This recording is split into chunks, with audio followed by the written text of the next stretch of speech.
Assalamualaikum warahmatullahi wabarakatuh. Nah, di sini kami dari kelompok 8 menjelaskan tugas besar basis data.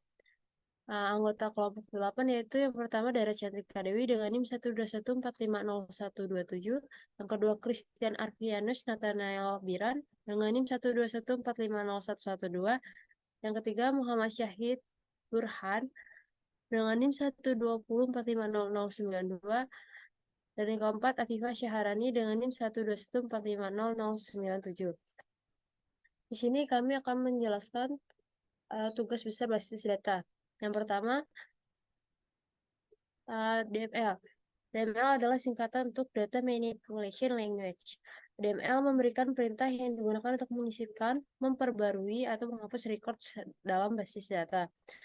Perintah umum yang digunakan antara lain ada insert, update, delete, select, dan merge. Lalu yang kedua, DDL. DDL adalah singkatan dari Data Definition Language. DDL memberikan perintah-perintah yang digunakan untuk membuat, mengubah, atau menghapus objek-objek dalam basis data seperti tabel, kolom, indeks, kunci asing, dan lainnya. Perintah umum yang digunakan DDL antara lain ada create, alter, drop, truncate, dan rename. Selanjutnya, normalisasi. Normalisasi adalah proses pengorganisasian data dalam database untuk mengurangi redundansi dan meningkatkan integritas data. Di sini normalisasi 2NF atau second normal form adalah tingkatan kedua dari normalisasi yang memastikan bahwa semua data dalam tabel bergantung secara fungsional pada seluruh kunci utama.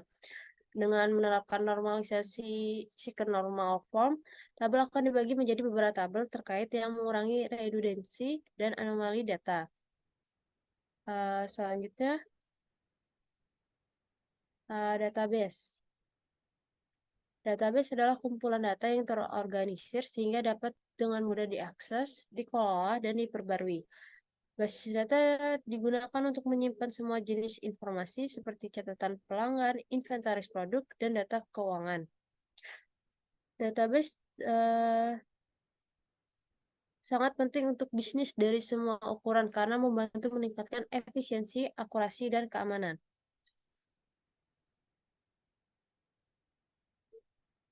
Selanjutnya akan dijelaskan oleh rekan saya. Selanjutnya ada dataset.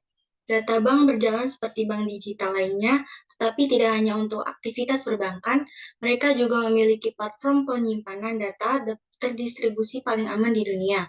Pelanggan diberi batas penyimpanan data cloud yang terkait langsung dengan beberapa banyak uang yang mereka miliki di akun mereka. Dataset ini tentang menghitung metrik, pertumbuhan, dan membantu menganalisis data.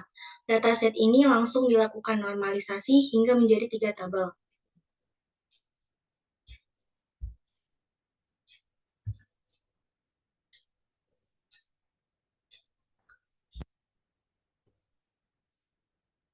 Selanjutnya ERD. Dari tabel tersebut, ERD atau yang biasa kita sebut Entity Relationship Diagram. Dari ERD tersebut dapat memvisualkan bahwa setiap tabel memiliki relasi satu-satu, dan dari setiap tabel dapat mempunyai relasi dengan tabel lain, seperti tabel region dengan tabel customer notes dengan tabel customer transaction. Selanjutnya, tabel region. Tabel region mempunyai 2 kolom, yaitu region ID dan region name. Region ID sebagai primary key-nya. Yang selanjutnya, tabel customer note. Pada tabel ini memiliki 5 kolom, yaitu customer ID, region ID, note ID, start date, dan end date. Tabel ini mempunyai relasi dengan tabel regions pada variabel region ID yang menjadi foreign key pada tabel customer ID. Selanjutnya, tabel customer transaction. Pada tabel ini berisi 4 kolom, ID pelanggan, transaction date, transaction type, transaction amount. Menyimpan data transaksi para pelanggan yang melakukan transaksi menggunakan kartu debit bank data mereka. Selanjutnya berikut adalah relational scheme-nya. Selanjutnya inisialisasi. Langkah pertama yang dilakukan setelah mengenali dataset adalah mengimport library yang diperlukan. Kemudian mengaktifkan magic function. Selanjutnya ada connect database dengan server. Langkah kedua menginisialisasi atribut yang akan digunakan untuk koneksi ke database. Atribut-atribut ini akan digunakan untuk melakukan koneksi ke database MySQL menggunakan pustaka yang sesuai dan menjalankan perintah-perintah SQL pada database yang relevan. Lalu konekkan dengan database-nya dengan MySQL Server agar bisa digunakan dan mengakses database tersebut dengan JupyterLab. Selanjutnya ada show dan use. Show digunakan untuk melihat database yang tersedia pada sistem. Kemudian use digunakan untuk memakai atau mengaktifkan agar database yang kita inginkan dapat digunakan.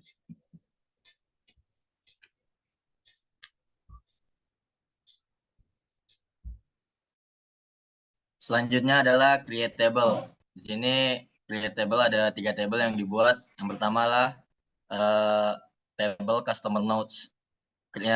Kodenya adalah create table if not exist customer notes dengan table-tablenya adalah customer ID dengan tipe datanya integer, region ID integer, node ID integer, start date, tipe datanya date, end date, dan tipe datanya date menggunakan engine-nya InnoDB. Selanjutnya kita membuat table regions. Di sini kita membuat table region dengan kurang lebih sama dengan value-nya ada region ID dengan tipe data integer, region name dengan tipe data varchar 9 dan primary key-nya sebagai region ID menggunakan engine-nya InnoDB juga. Selanjutnya ada table customer transaction, create table if not exist customer transactions dengan atribut-atributnya adalah transaction ID dengan tipe data integer dan juga auto increment. Terus juga ada atribut customer ID dengan tipe datanya integer. Terus juga ada atribut date dengan tipe datanya date. Terus transaction type dengan tipe data varchar 10. Ada transaction amount dengan tipe data integer. Dan primary key-nya adalah transaction ID menggunakan engine InnoDB.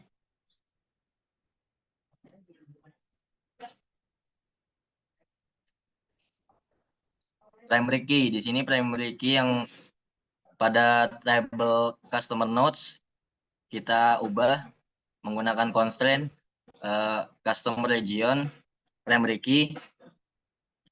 Pada primary key-nya kita jadikan customer ID, atribut customer ID dan region ID sebagai primary key. Di sini kita membuat foreign key. Foreign key-nya di sini adalah mengubah pada table customer notes, menambahkan foreign key pada atribut region ID dengan referensi regionnya adalah region ID. Kemudian pada table customer transactions kita tambahkan juga foreign key-nya yaitu customer ID. Referensinya dari table customer notes pada atribut customer ID.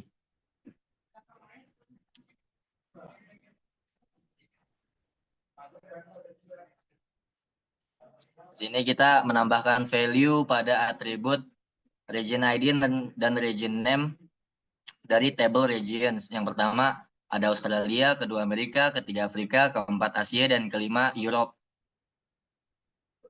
Kemudian kita tambahkan value pada table customer notes pada atribut customer ID, region ID, node ID, start date, dan end date. Di sini bisa dilihat values-nya. Kemudian menambahkan values kepada table customer transactions pada atribut customer ID, transaction date, transaction type, dan transaction amount. Bisa dilihat values-nya. Kemudian di sini kita tampilkan table dengan values-nya pada table regions menggunakan select bintang from regions. Sini kita tampilkan dari table customer notes dengan batasan 5 menggunakan select distance. Seperti yang ditampilkan.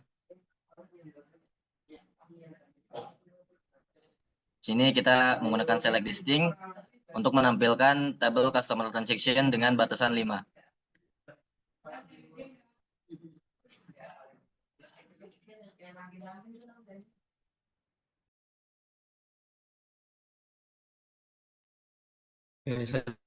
Setelah dilakukan DDL tadi, sekarang dilakukan DML untuk mendapatkan insight dari database ini. Pertama ada di kolom customer notes, ada di bagian melakukan select count distinct node ID sebagai unique node untuk mendapatkan how many unique node di dalam data bank system, dan terdapat 5 node unik pada database.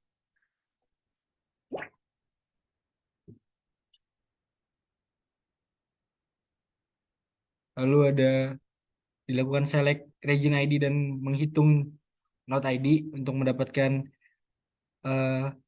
berapa banyak node di setiap region, dan di setiap region terdapat 5 node.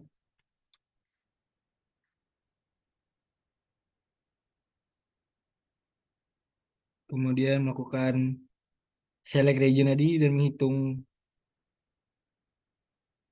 customer ID untuk mendapatkan berapa banyak customer yang ada di setiap region, dan dapat dilihat pada hasilnya.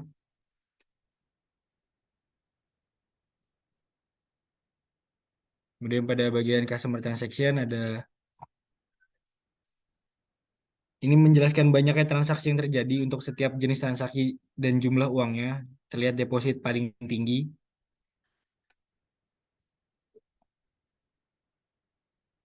Kemudian dilakukan merge table. Dibuatkan view untuk melihat gabungan dari 3 tabel yang berisi customer node, customer ID sebagai ID, customer transaction type sebagai type, customer transaction amount sebagai amount, dan regions name sebagai nama region.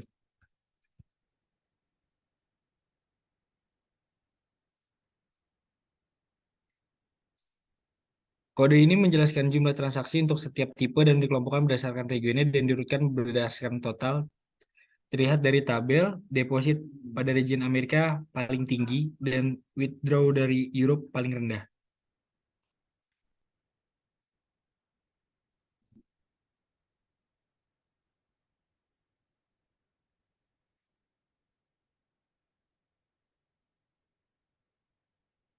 Kode ini dilakukan untuk menghitung banyaknya transaksi yang terjadi untuk setiap tipe dan dikelompokkan berdasarkan region, dan diurutkan berdasarkan banyaknya transaksi yang terjadi. Di situ terlihat deposit dari Amerika melakukan paling banyak transaksi dan purchase di Eropa paling rendah dengan nilai 777.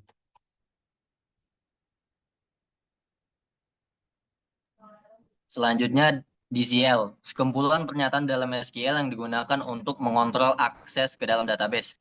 Pernyataan DCL digunakan untuk memberikan atau mencabut hak istimewa kepada pengguna atau user, untuk mengunci atau membuka kunci table, dan untuk melakukan atau mengembalikan transaksi. Berikut adalah beberapa pernyataan DCL yang paling umum. Salah satunya adalah grant dan juga revoke. Grant ini fungsinya untuk memberikan akses, dan revoke ini untuk mencabut akses.